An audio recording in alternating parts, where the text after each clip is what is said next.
Welcome to the podcast where we're all friends because we love all things Bravo, pop culture, and can't stop talking Having too much fun. Okay, good. Yes. Bravo should be fun. I'm Caitlin Marshall, your host here at Besties by Bravo. Allegedly allegations, where we're in a safe space to gossip, share our thoughts, and opinions. That girl's a liar. That girl's a liar. About the Bravo celebrities, shows, and celebs we love, hate, and that's when love Chef to goes, hate. Oh, suddenly now you're so religious? So be cool. Don't be all uncool. He went on a podcast claiming he had a threesome with two women from the Real Housewives of Beverly Hills. Immediately, I was like, I wonder if it's Brandy and Carlton. Because sometimes things may get a little, well, ridiculous. Oh my God. I'm sorry. There's a spider that is coming down. Hold on. Ah! Oh my God! It's like the Blair Witch Project or something. All you can hear in the background is, oh my God, has anybody seen my ring? Oh my God. I don't want to ruin the party or anything. Have you seen my ring? Oh my God, can you look on the floor for my ring? God, someone's gonna kill me. Don't mess with me because I will come. What? Oh. Feel free to leave that in for whatever entertainment purposes. I'm so glad you're here to enjoy the fun. So, thank you for joining me on Besties by Bravo. Hi, besties. We're back. I have Georgio Takounakis with me to do Vanderpump Rules. Hi, Georgio. Hello. It's good to be back. Yes. I'm so sorry we were late. We had some catching up to do. I mean, we haven't seen each other in a whole week. Feels longer. Right? It does. Okay. So let's just kind of get started. Of course, during my last episode, I was like, I know something's going to come out right when I'm recording, and Portia is coming back to Atlanta. Thank you, Jesus. How do you feel? Yes. We need this. We need Portia and Kenya to save next season. They need to bring that spark they brought when they first joined together. Mm-hmm. But in a different way. I think they need to I'm ready to see them be friends. Yeah. And show them because Portia's in a whole new phase in her life. So it'll be interesting to see. We just need Phaedra now. Yeah, I don't know.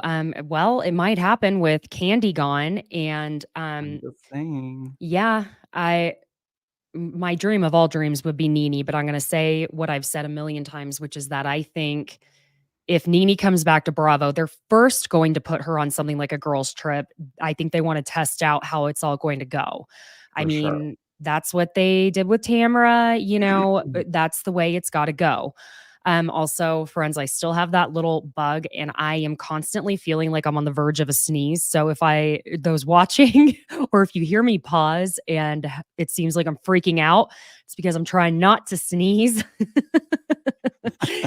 And I sound like a little deeper today.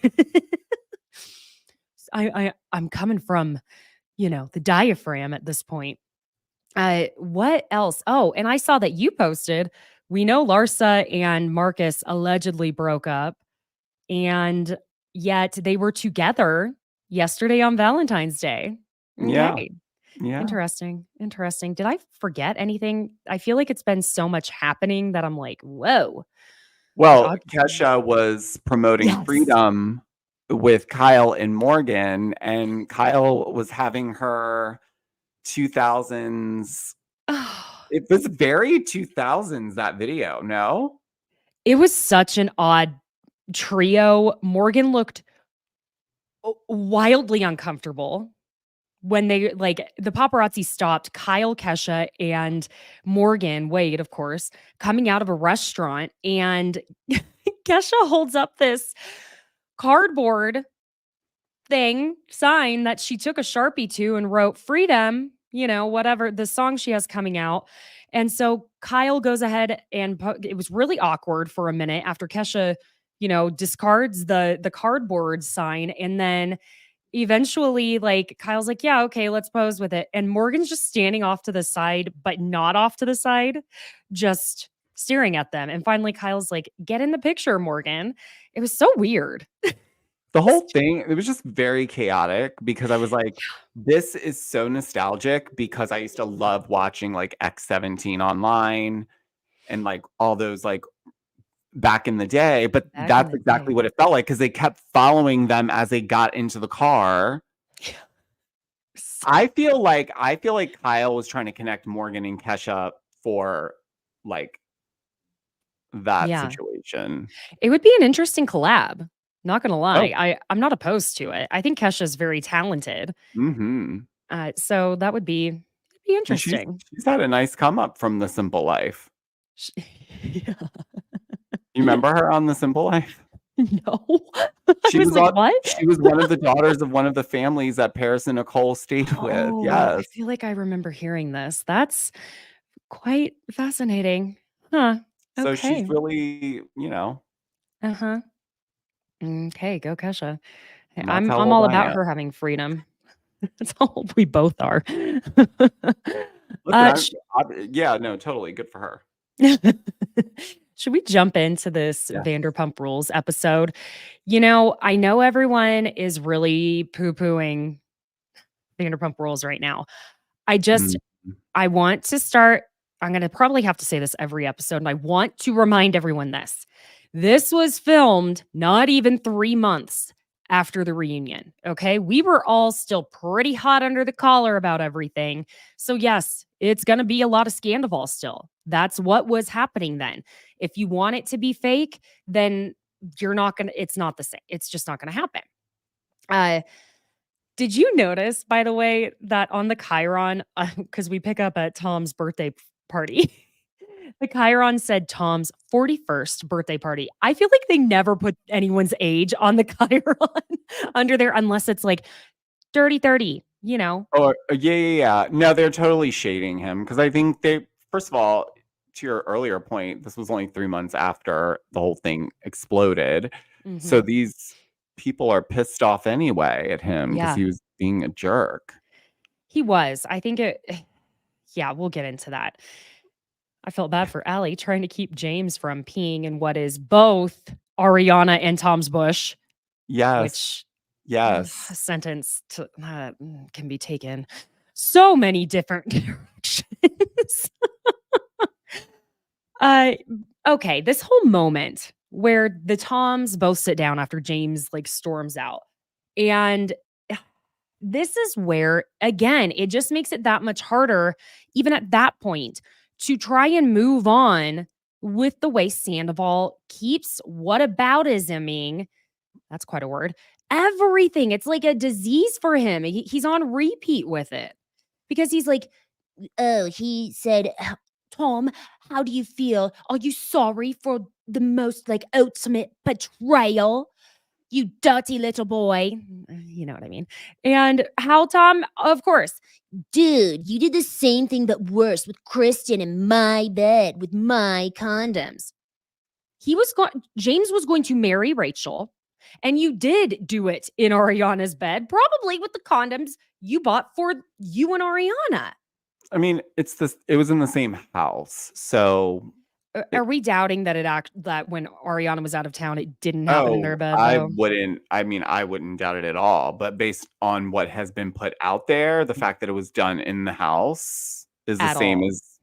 But also, this is where Tom loses me because I get that we can't continue to like beat the guy down every single time, right? But he is really making it more challenging for people to want to try to move on because every time he does the whataboutism, yes, but he pulls it from like 10 years ago. Like, were you still that upset about it?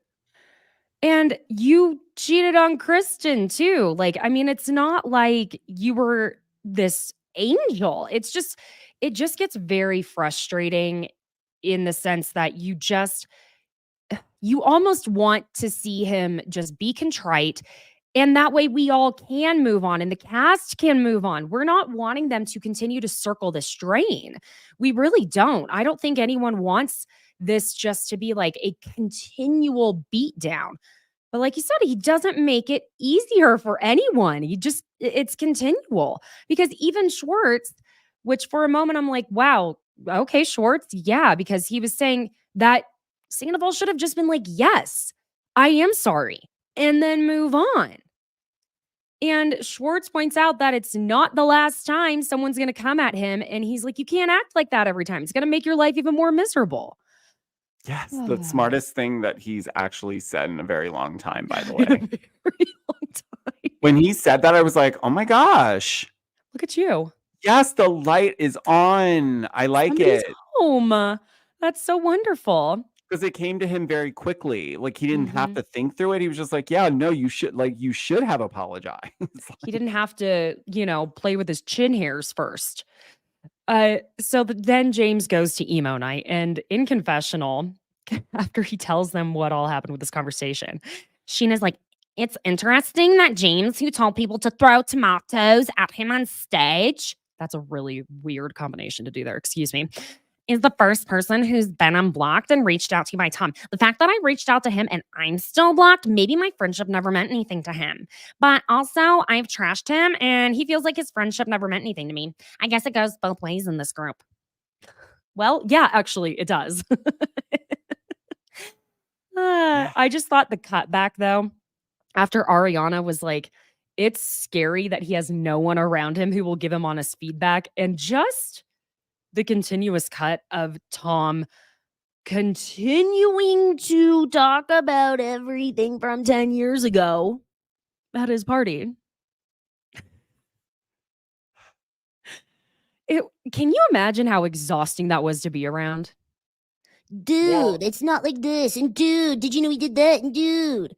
What I think is really a good point too is mostly everyone at that party was paid by Tom because they work for him in some way, shape, or form. So do you think these people are going to be like, no, you were a jerk? No, they're going to be like, yeah, you went through a lot, Tom. We saw it. God. We witnessed even Billie Lee, who was just happy to be on camera again. Give me a break, girl. Give me a break. That little refrigerator scene. Oh my God. I was like, you know what? This is so ridiculous. This is why people think this is not real, because you can't be serious. You should have just came to the party and just supported, and you didn't need to say all of that. No, but she was dying to have an on-camera moment. Oh my God. Come on. I knew it. As soon as I saw the paparazzi photos, I was like, oh, she's gunning to get back on this show. Yes. God. Well, and something that just kind of killed me was Lala doesn't even know what emo music is. She thought Nickelback. Come on, girl. You're not that much younger than us. My Chemical Romance. I don't know, like Dashboard, anything, something corporate. Surely you've heard MCR. So Schwartz ends up leaving to go to emo night. And he's like, saying in his confessional that he knows Sandoval's a douche right now, but he doesn't want to give up on that friendship because you don't come by friendships like that. I'm sorry. You mean codependency? Yeah. Basically. Okay. I'm sorry. I had to write this down, this moment from Sheena. I can't with it. When she says in confessional, I'm on cloud 9 right now. I never wanted to go the pop star route. I want to be like Gwen Stefani, Fergie. Fergie's a fucking pop star. What are you talking about? Have all the guys in the band with me, and I'm actually living out my dreams right now. Well, Sheena, yes, of course, because you wanted to be surrounded by the guys in the band because you are not a girl's girl. You are a guy's girl. We know this. You may be sticking to your guns for this episode for a second. She did want to be a pop star because when she did Good as Gold the first time and she performed it, I will go back and pull the sound. Like you just want to just now be more grunge, and that's fine. But cool. Don't say you just more anyways, girl. Well, because you know what was so funny? I thought when she said Fergie, I don't know why. I thought she said Courtney Love, which would have made more sense. Hmm. But But no. no, and she was so okay. Also, her Good as Gold emo remix. Don't remix Good as Gold. I think Good as Gold is an earworm. It is. Keep it how it is. But she was like rapping and then randomly screaming in the microphone. That's not emo, baby doll. Ma'am. Isn't that more like rock? The screaming, like the heavy metal. It's more like Linkin Park-ish, kind of. But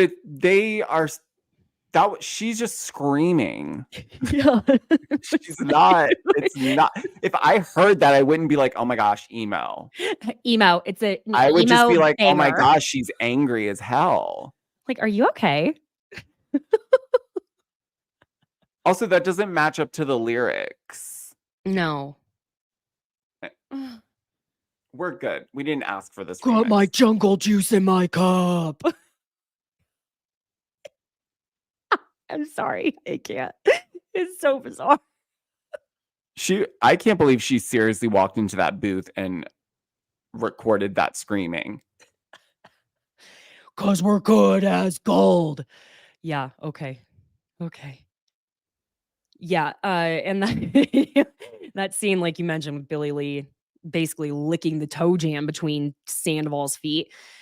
You know, her saying to Sandoval that Rachel basically abandoned him. I don't want to make it sound like I'm on Rachel's side, but since when is going and getting help at a mental health facility abandoning someone? That is making sure that you are okay, which I'm sorry, God forbid anyone go ahead and look after themselves, especially considering the topics that come up for Tom Sandoval later in this episode. Like, dude, this is just so tone deaf on both of their parts.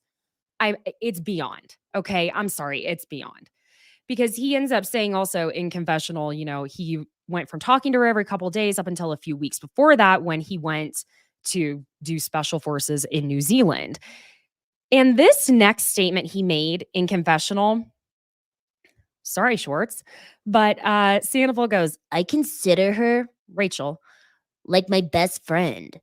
Obviously, I loved her and missed her. this does not make that bullshit story of banging one time look any bit worth of plausible. Not that we already, not that we don't already know, but you're calling her your best friend at this point? This is why it's going to be very hard for him. Yes. I really feel that. I feel like people would be ready to also move on because not everybody wants this to be their whole storyline every time. So, of course, they want to move on in some capacity. That's why I see Lala trying to kind of be more logical where she can be, which I love, by the way. I love this version of Lala. Although I heard that very much she was just told by producers to do that, but still she did it. So she could have said no. Well, it felt real. It did. It did. That whole scene with Ariana and Katie, the point of that was basically that they agree that Sheena still has this soft spot for Schwartz, and Ariana's very much still saying he shouldn't even be invited to things. So we go to Lisa and Sandoval, and Lisa, come on, my queen. We all have been watching for too long. We know you knew Sandoval was showing up. It was on the call sheet. So when she's on the phone with Ken, oh God, I know. I can't, Lisa, stop. We know. Just she set this up herself. That is what's funnier. She did. You can tell when she's instructing a scene. Oh yeah, when she's producing, honey. Oh, honey, she is working. She was working in this scene. Because when she sees him come in and she goes, "Oh shit, you." Yes, you. He had to film walking in 4 times. Come on. Some of us are not as bright as we should be, but give us a little more credit than that. No, I was like, are they for real right now with this? Oh my God. Well, he sits down and she ends up asking him if he's seen anyone since he's been back. And he tells her he's seen Ariana, in passing. And she's like, well, that ship has sailed. I don't know why you two are even in the same house. It's ridiculous. I think it'd be the gentlemanly thing to do to move out of there. Give her the space and sell the house. Well, he tells her that someone should get to keep the house because he's put a lot of work in it. So, in other words, he's saying that he should get to keep the house. That's it. But then he was like saying that he had his realtor send Ariana a letter of intent. I could be wrong. Maybe it was a broker because brokers are very close to attorneys at a certain point. But I've never heard of a realtor sending a letter of intent. Maybe.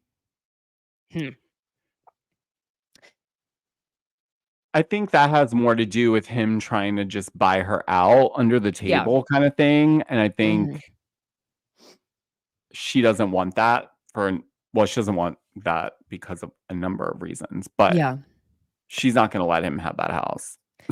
No. And I don't blame her. At the end of the day, I really don't.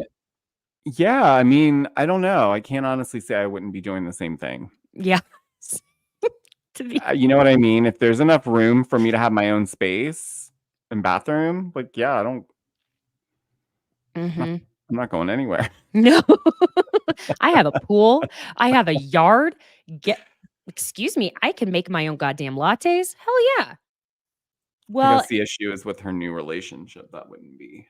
Yeah, because they're having to pay for like hotels to go, whenever he's staying, which at least she has the decency to not bring him into the house while Tom's there because she's a decent person. It's messy if she did. I mean, I wouldn't hate it. The way Tom gets so defensive with one of the few people who is actually being honest with him, just the whole thing of like, Lisa, I'm trying to figure this out. This is a lot for me, okay? This is my fucking life. And Lisa's just like, well, you created it. And then he starts bitching about Sheena reaching out to him when Ali died, and then rumors starting about him and Billy, which that started a long time ago. Yeah. Okay. Not recent. Now, let me admit this. Not that I would put myself in a position to be where Tom got himself. Would it be annoying as shit, though, to have Sheena and Lala and everybody and their goddamn mom doing all the podcasts? God, can you imagine some stupid ass podcasters? Jeez, Georgio. Would that get to be a little bit old? Well, yeah, that's what I'm saying. I think this Tom situation wouldn't be dragging on this long if they didn't try to milk it. What he's not basically also saying, and I know I'm not defending him and what he did, but what I'm saying is, what he's also saying is that you guys monetized off basically like continuing to like beat me up on your podcast whenever you could. Mm-hmm. Let's be honest. We can't say everything, but like, yeah, they all were monetizing. Which, so guess what? They're going to stand with the Queen Bee because Queen Bee is the reason why the spillover happened, so that they each were able to monetize a lot more than they would have. Yeah, because let's face it, I'm not saying they make chump change on the show, but they have families now. You got to do what you got to do sometimes. This next thing, now I had right before I came on here, excuse me, sorry, I'm doing my best with this junk here happening in my body. Nothing about what I just said turned out the way I meant for it to. When Sandoval says that Sheena had Nima Vand on and that he was saying these sexually explicit things about Rachel when Sheena had him on Shenanigans, which her purpose of having him on there was to just put to rest the entirety of the rumor where she had told everyone on that new finale last year that, hey, I have a friend that knows that Rachel told them that Sandoval told her Ariana and him have an open relationship. She was very big about not trying to even reveal a gender, nothing. And so they wanted to make sure they just put a nail in that coffin. I remember listening to that episode and I thought, I don't remember him saying anything like explicit sexually about Rachel. So y'all know me. I went back and re-listened today. I posted this on my TikTok with the clips. He said two things because also in the after show, Sandoval was like, Oh, yeah. He was like saying, oh, she was like practically begging for it. this is such a mirror to when he relayed to Schwartz and LVP and Rachel when Katie called her a hoe, basically. And he instead said that Katie said, Oh, you're like a dirty little effing hoe. it was disgusting the way he said it. You knew exactly the connotation. No, Neiman never said Rachel was like begging for anything. One, he said that whenever they were discussing going to Sheena's wedding, he was trying to decide last minute if he was going to go because you had to do like a 4-night room block, I guess, for Sheena's wedding. And that Rachel had said, oh, go ahead and come because they went on like 2 dates. That's it. And he was supportive of her being interested in Schwartz, especially if she wanted to do that for the show. Okay. And he said that Rachel was like, well, you can come stay in my room. I'll go ahead and put your name on my room. And it can be like a whole thing. The reason he didn't want to do it was he called MJ and he had called Sheena and he was like, I know they're going to want to put a mic on me and they're going to get some clip of me looking off into the sunset when I'm, 3 sheets to the wind and just enjoying myself. And they're going to make it look like I'm all heartbroken when they show Rachel making out with Schwartz. He's like, nah, I'm not doing it. So sorry, love, y'all can't do this. Plus the wedding was on a Taco Tuesday. So, And then the only other thing that he said was that Rachel, and this is exactly what he said, tried to F him in Sheena's bed. That was it. He didn't say anything else like that. Now, could it be possible I missed something? Yes. I don't think I did because this was my second time listening to it. And I recalled that he didn't say anything like that because that would have been crossing a certain line. If you were like, oh yeah, she was just like begging for it. That would have been disgusting to say. Like you just, yeah, I don't think, well, it just sounded like he was embellishing when he was saying all that on the show. Yeah. Like I felt, I was like, I mean, I didn't remember it word for word, but I was like, I don't remember it being like degrading on that level. I didn't either. So if anyone talked about Rachel trying to do stuff like that, it was only Sheena, but not on that episode. Because she had mentioned that Rachel hooked up with some guy like in her kitchen and all this other stuff. So it wasn't that conversation. Nice try, though. In fact, I felt like Nema was kind of standing up for Tom a bit during that episode. And he was saying, I don't like this public bashing. It's too much. He said, I know he screwed up and I'm not defending them, but this is too much. What, like late night talk show hosts, everything. He was saying that he didn't like the pylon on him. So it was pretty rich of Sandoval to try and throw him under the bus in that way, in my opinion.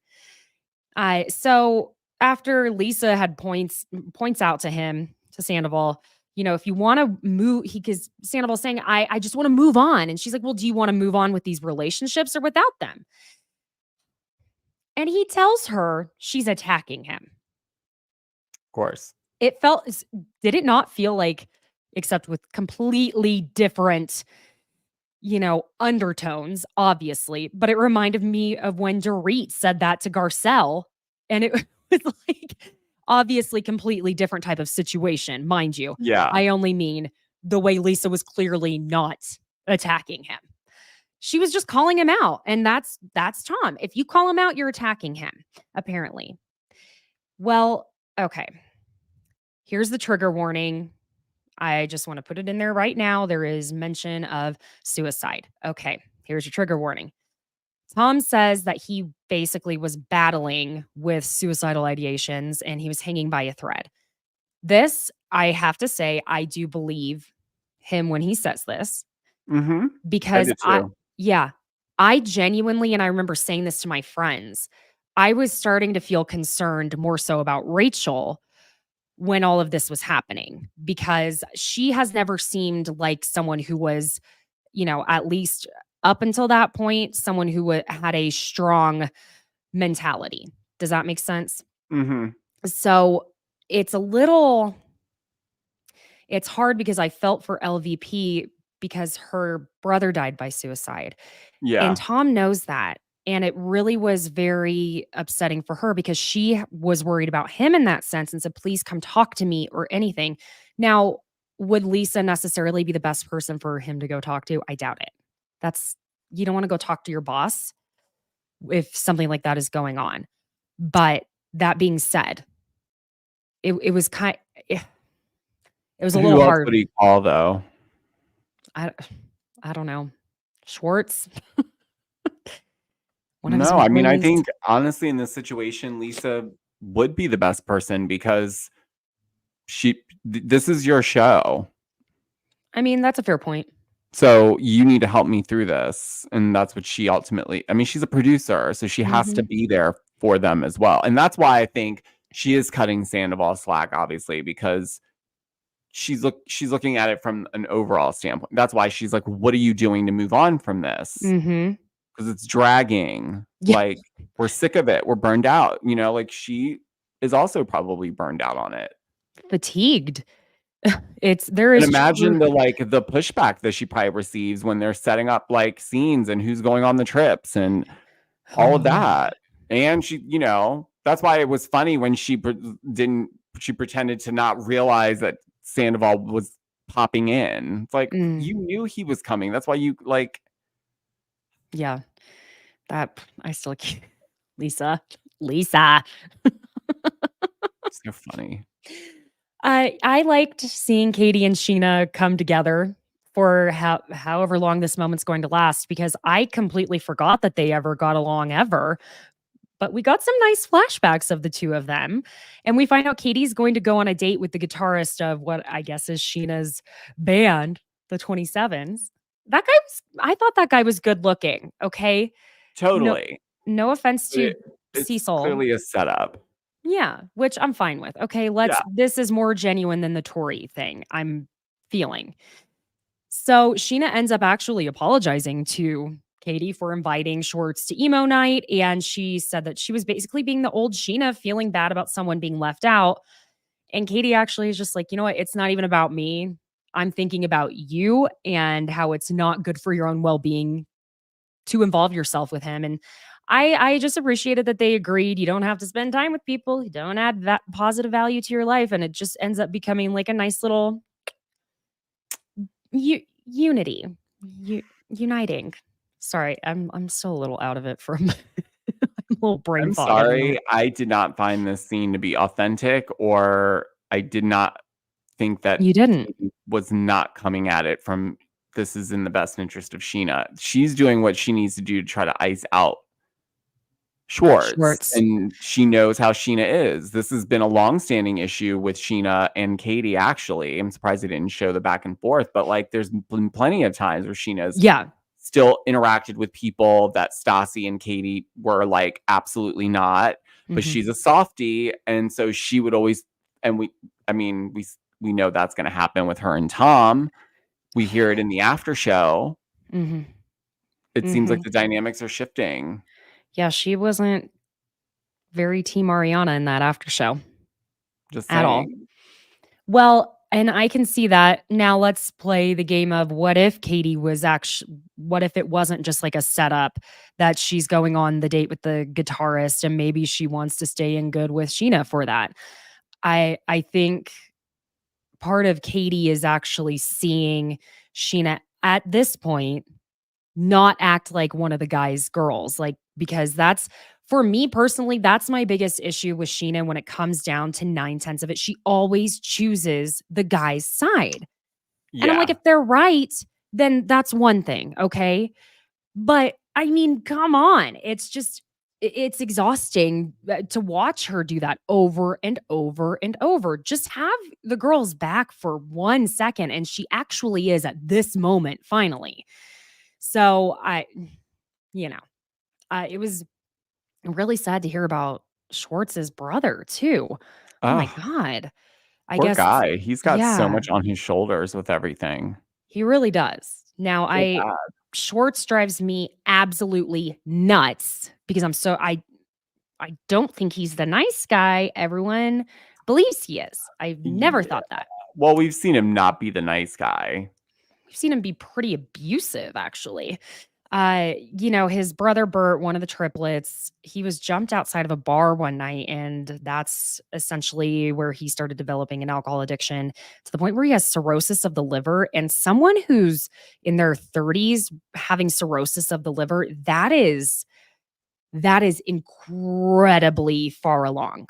That is like, That's a lot of like consumption of alcohol, no? 'Cause it sounds like this was more recent. It wasn't like he always had this like. Well, they say you're not supposed to like binge drink. Like like when people say I don't drink during the week, I only like get wild on the weekend. They say not to do that because that's actually worse.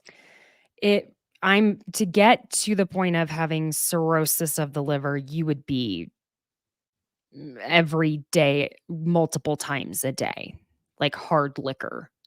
Oh. Yeah, it's pretty intense. Yeah, it's not a beer situation, I don't think. No, that can do it, but yeah. So they talk about Sandoval and all of that, and eventually, of course, Lisa suggests that Schwartz be the one to get everyone together for Tahoe. Couldn't just be a regular old Tahoe trip because Wolf is opening their new restaurant. Ta-da! Yeah. So, and don't worry, friends, we have Masterpiece Theater coming up. Get ready. Get ready. And that's also me telling Georgio, the notes are coming. Get ready for it yourself. So Schwartz shows up to see you next Tuesday. And Lala asks if he was popping in or if he was invited. Like, damn, girl. I mean, I love how she will just get straight to that point and be like, so are you just like popping in or, were you invited? He's like, did he even say if he was invited? I forgot to write that down. But he's sober curious now. So we're looking at about 5 out of the 9 current cast members are not drinking. And that doesn't even include Allie, who was saying she was sober curious herself. She wasn't saying she was sober, though. And then Sandoval shows up with Kyle Chen, and he says in his confessional he's going to try and be humble and apologetic with the group. So he and Kyle go sit at this random two-top in the middle of the restaurant. Makes it even more obvious and awkward. Okay. And basically the group is all talking amongst themselves, saying how ridiculous it is of him to show up, especially after how it went between him and James at his birthday. Why are you coming to see you next Tuesday? I don't think he had a choice. Yeah. Well, maybe. So, oh my God, when that server came over. Now That was Yeah. I will say this, that when Kyle pointed out, like, oh my God, this like what is happening every single time you see someone, when the server was like, I was worried about you, but I'm so sorry. I had to unfollow you. And it was very emotional for him, though. Yeah, was like, Sandoval wait, was crying. There's more to this. Something going on here. What's going on? They weren't saying what happened. I was a little confused. That was weirdly cut because it just went from him saying I had to unfollow you, and then he like got emotional, and then like they embraced each other. Like it was.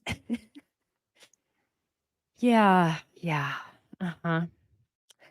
So Schwartz ends up going to the group after he had told James that he was planning this Tahoe trip. And James is chomping at the bit, waiting for Schwartz to try and bring it up in the group. James is like, oh, Schwartz has something he wants to tell you guys. He's like so excited He to knows see there's going to be a bunch of people pissed off about it. That's why. Yeah. And Schwartz tells them about Tahoe and that he's inviting everyone, including you-know-who. And Ariana is just like, I don't want to be anywhere near you or my ex. And Schwartz tries to say that he figured it wouldn't be that awkward since they're still staying in the same house at the moment, when he knows they don't even interact. And so he tells them, Schwartz tells him, you know what, you can book your own place. You don't even have to see me or Sandoval. And Lala points this out, like, after everything that has happened and the way he has treated you, what makes you feel the need to stand by his side? Oh, it's a beautiful friendship. I mean, it's strained. And I this is another moment where I'm like, okay, Lala, the you and Randall's, I love you, Lala, but this you and Randall don't totally apply to the situation. Because Schwartzy knew what Tom was doing. Okay. Yeah. Yeah. Because she's like, well, you're going to look back someday and you're going to realize you should have gotten rid of him when you had the chance. And then Schwartz is, of course, like, it's a work in progress. So Ariana says to him, listen, I gave up on you a long time ago and my life is better for it. So Schwartz is like, okay, love that for you. And that's the way he like the tone he gets. You're like, oh, Schwartz, you're about to do something stupid. You just know. And Ariana is telling him anything he says is going to fall on deaf ears regarding. And she was pointing at the girls right there in the group. She wasn't pointing at the entire group. She's pointing at Katie and Lala. Her friends. Yes. And he goes, okay, don't speak on behalf of the group. You're not the queen of the group. Come on. Your ego's getting a little like, come on.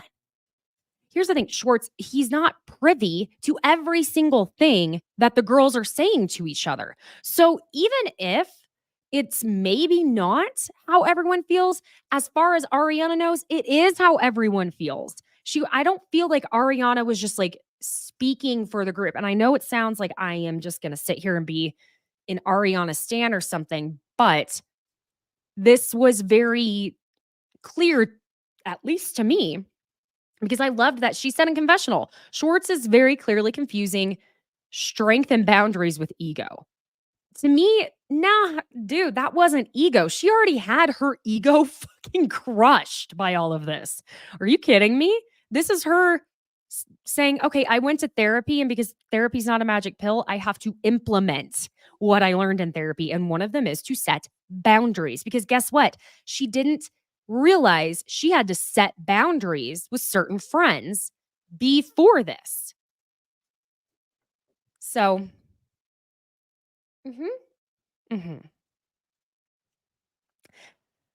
yeah. And Schwartz just misses the group dynamic. Oh, and Ariana's like, no one destroyed that but him, as in Sandoval. Well, him and Rachel. So Sheena goes to the bathroom and walks by Kyle and Sandoval and Sandoval tries to say hi to her. He's like, I didn't even recognize you. Honestly, this might be the only time I'm agreeing with you, but same, sir. Yeah, she was, I don't know, like, she went from emo to Britney Spears in like 2 scenes. Yeah. You and I were texting about that we were kind of surprised she didn't have like a rhinestone heart at the bottom of her sunglasses. Yeah. Hardcore. Oh my gosh. So these two, Sandoval and Sheena, go into the Sir back alley because where else could they have a heart-to-heart? And this is, my friends, when Georgio and I will do some masterpiece theater. Georgio will be reading the part of Tom Sandoval. And of course, I will be reading Sheena. Okay. And scene.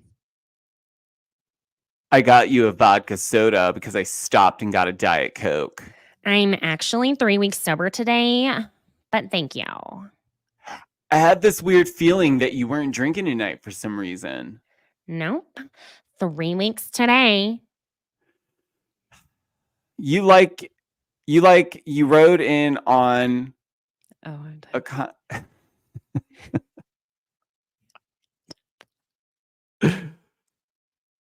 you look like you rode in on a kind of a Shania Twain like motorcycle. You know that video where she's like, thank you. Is that what you were going for? I was going for like a Y2K look. Yes. Speaking of which, this is the Y2K sweater. Nice. It's Ali's. I found it in his bedroom. Yeah. I didn't expect getting blocked when I reached out when someone so near and dear to you passed away. I understand and appreciate it. I was not in a good place that day, and I haven't been. I mean, in a lot of days. I felt that maybe you were just doing it to like say you did. See, I would think after 14 years of friendship, you would know me better than that. And you know that me reaching out was genuine because I have a heart. You have not been acting like you have a heart. Everything that I do is looked at in the most negative way possible. But don't you think if you would have been honest and remorseful from the beginning, it could have been a different outcome? Of course, I handled it like shit. I mean, I can't do anything about the past. You can apologize and be remorseful. You don't need to keep doubling down and acting like a villain, Tom. Sheena, I've apologized to you. I've apologized to you so heartedly at your house. It's not just me, Tom. I would love to talk to Ariana. I would love to. Because out of everybody, she has been 100 times less proactively vindictive, which is weird to me. Because she's the one I did it to. She has every right to come after me and do all that stuff. But Ariana doesn't get off on that shit. She doesn't want to see me fucking dragged to the point of fucking like, I mean. Nobody wants to see that, Tom. I know, but it's been fucking relentless. I get like you're doing podcasts for money, but like at a certain point, it's too much. It's too far. I agreed. And there was a certain point where we stopped. I think you just really need to humble yourself. And the next show you play, maybe leave Schwartz and Raquel's names out of the song. And she says in confessional, Like the shirt off, singing about Schwartz losing his house and Raquel is hot for me. Someone needs to tell him to put the mic down. Everything you're doing is literally the definition of a narcissist. It's not. You should look it up. A narcissist is never going to admit that they're a narcissist. Yeah, I know. That's why Lala won't say she is. Well, she's not, and that's offensive. I need to get home for my daughter, but my advice to you is to just humble yourself and have some humility, okay? So no one is wishing for any harm to come to you or her. I just want to make that clear. You should know that after that Nima interview, I really had to talk her down. I just want you to know that. But she said it, Tom. and Sheena explains the whole podcast episode in her confessional. But like, is it really your business? Well, when my character is being questioned, yes, it is my business. But it wouldn't have ever had to have been had you not brought it up to begin with. It would have never been if you hadn't fucked Raquel to begin with. I'm done. All right. I know that's going to be a thing. End scene. No shit, Tom, it's going to be a thing. You know, he says in his confessional that the loss of his friendship with Sheena has been the most devastating to him. And you know what's obnoxious to me is he's like, I would love to talk to Ariana. You got your chance to talk to Ariana. It was on camera. And what did you do? You berated her for your relationship being at the point it was that you wanted to blame her for you cheating. You had your moment. She let you know that was your final moment. And yet you know.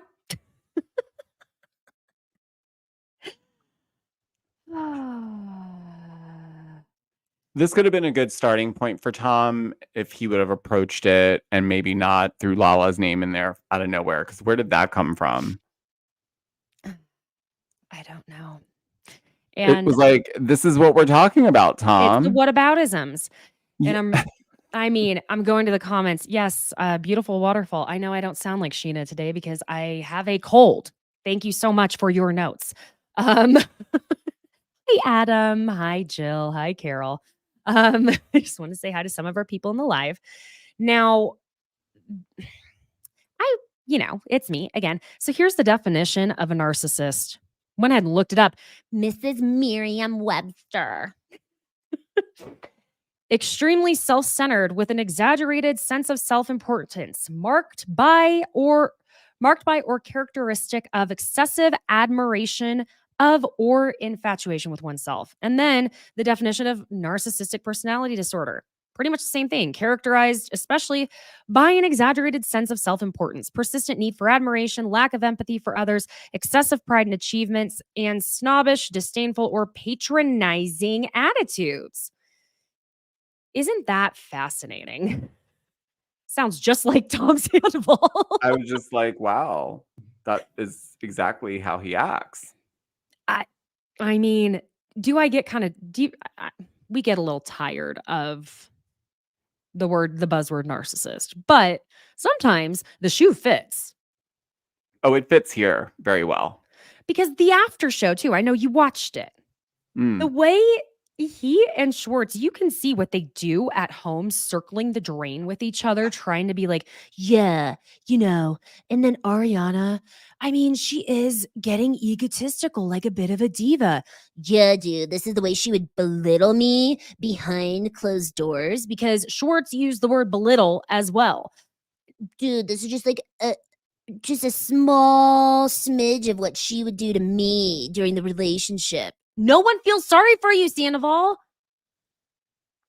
Now, It's very clear that they rehearse and rev each other up. yep. And it's like, get a new act, dudes. Get But a you new guys are act. too old to keep acting like that. This is not like season 2 of like Vanderpump Rules anymore. Like you guys are grown people. Yep. On top of that, when Sandoval says in this after show that oh yeah, he never talked about anyone else's relationships and their breakups, and they've all been through some of this type of shit too. He's like, Katie and Schwartz, I never talked about it Then he had to add, to the press. bro, you have had more to say about everyone else's relationships than your own on any day. Yep. Kept that to yourself. It's just wild. It's wild. It's wild. Oh my God. Well, my friends, that's the end of this episode. I mean, we'll see what happens from here. We'll see what happens. I don't know. We'll see. I feel like we need to be okay with the fact that the residual pieces of Scandival are going to play out at least for the first half of this season. Absolutely. Because it's only fair considering the timeline of events from last season to when they started filming this. Exactly. So I know it's annoying. Trust Agreed. me, I don't want to hear any more about it. Yeah. Also, friends, we are not number one. I'm seeing some body shaming in the comments. Absolutely not. Fuck that shit. We do not do that around here at all. Period. End of story. Everybody's welcome, but you may not do that in my comment section. Okay. Thank you very much. I just had to add that in there. Yeah. Jeez, Cool. we are feisty today in that comment section because I'm going to tell you right now, fuck off with that shit. Woo! Okay. Well, yeah. Scorpio's coming out. Scorpio is out in full effect. Mm-hmm. I think I get it, but I also understand the need for the sake of the storylines Yeah. to kind of play out as natural. I mean, I know it's not natural. Like these people wouldn't be in the same spaces together if this was a real life situation. They just wouldn't. Right. But because They we're would've filming moved a on. show, Exactly. this type of, I just wish that it would have, some of the scenes would be a little bit more organically thought out as to how certain individuals would be coming. Because I don't even believe that James would have stopped by Tom's birthday in real life. Do you know what I mean? Exactly. So it's like stuff like that where it's like, well, can we make it a little bit more believable? Because that's a stretch in my opinion. That was. And would you have even invited him? Do you know what I'm saying? Like, it just feels like. And of all the ways to try and have the conversation at his birthday party, No, Ugh. not the time. Yeah. Yeah. I mean, even Sandoval he can have his own goddamn birthday party without having the conversation about it. But yeah, it's almost like I feel like they are trying to get their legs underneath them to get back to an organic place. And like, as in the entire cast, even if it's trying to navigate whether Sandoval's, we know he's going to be involved in things. He has to be. What are they going to do? And like you said, this would never be the case in any other situation unless you all worked in the same office and, oh my God, get a camera in there if that's happening, which they did. So, point being, unless someone quits their job, they just have to find their ways around this, and they're going to get they're going to get the sea legs under them. I think it's going to be the season we would hope? No. But I wonder, did we see the release date for The Valley? No, but I think it's going to be one of they're going to do it like they're going to link it straight away from the episode. I think Jax films a scene with Tom Sandoval, and then it's towards the end of the episode of Vanderpump Rules, and then Jax leaves the conversation, and then like kind of like Sheena and Brandy when they crossed over from Beverly Hills into Vanderpump Rules, which I think is a good idea. I still don't really know what the Valley is really about. I hear it's really well liked by the network to the point where they might greenlight season 2. Really? Yes. And where do you think our former servers are going to go? Because I keep saying this, and I feel like I tend to be quite intuitive, but it's also kind of just doing the math. I don't think Vanderpump Rules is going to stay on the air after season 12. And we still this is season 11. I think season 12 will be the end. I think it will be it. Yeah. I know. I could be wrong. It's no, but that can make sense why they have this spinoff. There you go. Happening. But on top of that, where I was kind of going with this too is, instead of trying to milk every drop we can out of some of the not quite so interesting episodes of Vanderpump Rules, if whatever day, I need to look into it, whatever day The Valley airs, maybe we can just combine the two whenever you and I are doing our Thursdays. Because sometimes it does feel like we're stretching that that dough as far as we can, and it's getting thin. And I mean, I know you and I both are very interested in all of it still, just like all of you are. Sometimes it's like, we also want to have something more to chit chat about, even if it is to make fun of Jax Taylor. It's, we haven't been able to do that for a minute. I mean, he's good TV. So at the very least, him and Kristen, at the very least, I think will be entertaining. I think so too. Yeah. We'll see. We'll see what happens. Okay. Well, friends, you know where to find Georgio at Georgio Says on Instagram, TikTok, YouTube, and his podcast